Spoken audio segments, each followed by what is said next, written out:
Siya Ram. Hope all of you are healthy, happy, safe and sound.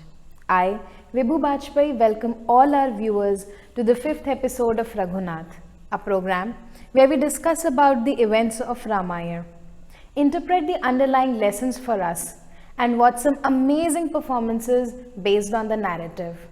So let's begin today's episode with discussion.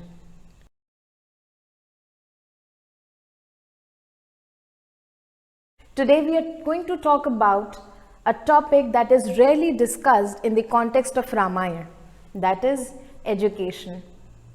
We all know that the 4 princes Ram, Bharat, Lakshman and Shatrughna were sent to the Gurukul of Rishi Vashisht to gain knowledge.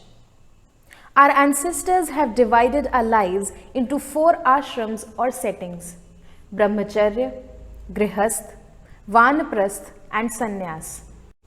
Brahmacharya is the period till 25 years where the student learns and acquires skills. He tries to gain as much knowledge as he can.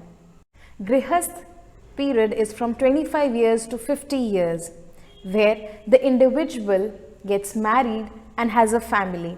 They sustain their families and earn income. Then comes the Vanaprasth period from 50 to 75 years. This is often taken as a period of retirement or leaving, but actually it is the time to transfer your duties and responsibilities to the next generation. And not only transfer them, but at the same time share your experiences that you have learned in the Grihastha period. It is the peaceful transfer of power to the next generation. And only when you have done this, you can satisfactorily move on to the next level, that being sannyas. You can achieve salvation or moksha only when you are at peace. Your mind is at peace that the next generation is capable enough to take care of themselves, their families, and take up the responsibilities of the family. The other aspect connected with Ramayana is about learning values and decision making.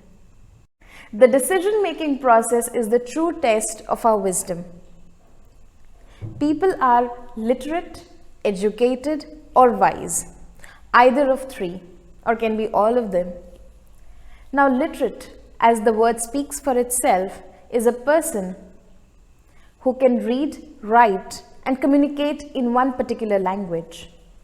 Educated people are those who can not only read, write, and communicate in any language, it can be one or more than one, but can do something meaningful out of it, something for themselves and something that is more connected to them.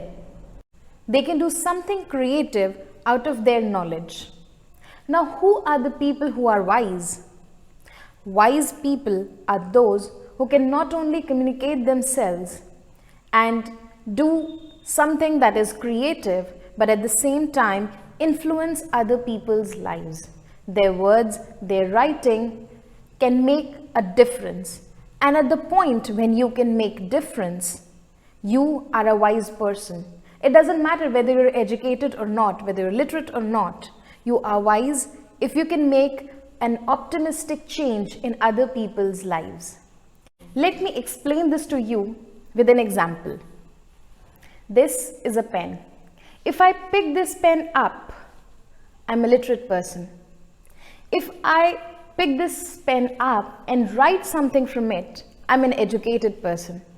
But if I not only pick this pen, write something that can make a difference, that can influence other people's lives and minds and bring optimism in their lives, then I am a wise person.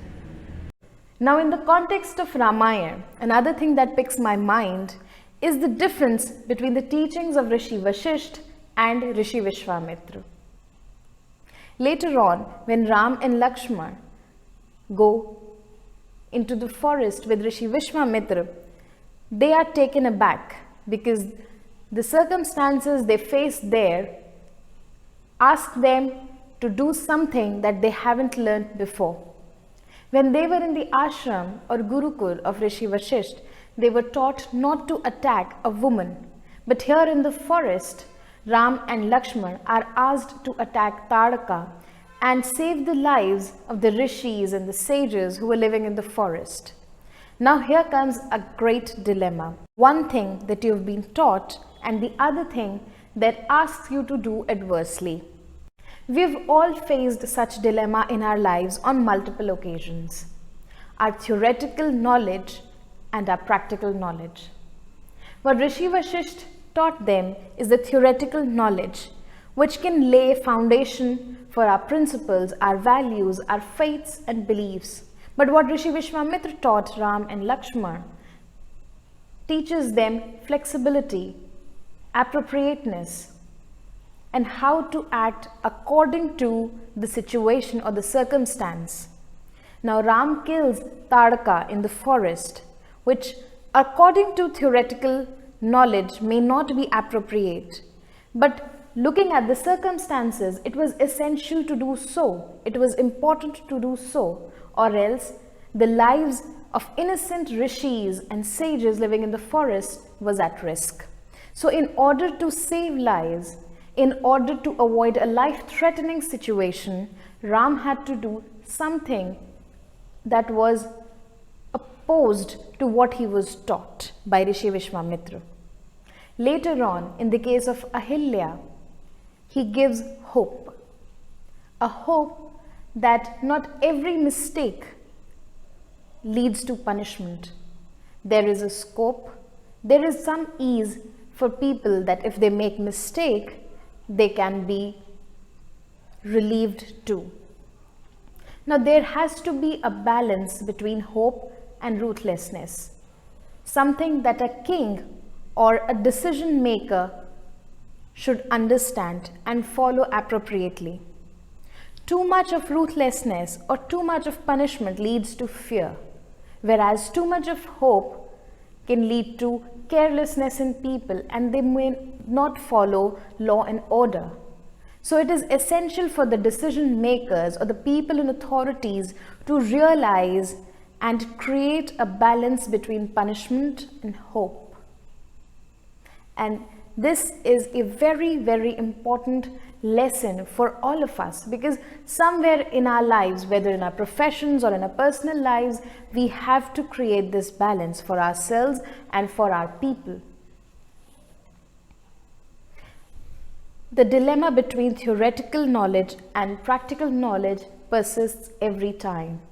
It is up to us, our wisdom, how to utilize it and apply it in our lives in order to create balance. So this was all for today's discussion, and now enjoy today's performance based on the episode of Surpanakha. When Surpanakha came to Ram and Lakshman and proposed them, they denied her offer. Furiated Surpanakha tried to scare Sita, and as a reaction to that, Lakshman cut off Surpanakha's ears and nose. So this was all for today's episode. Hope you will enjoy the upcoming performance. See you all in the next episode. Till then, Jai Raghunath.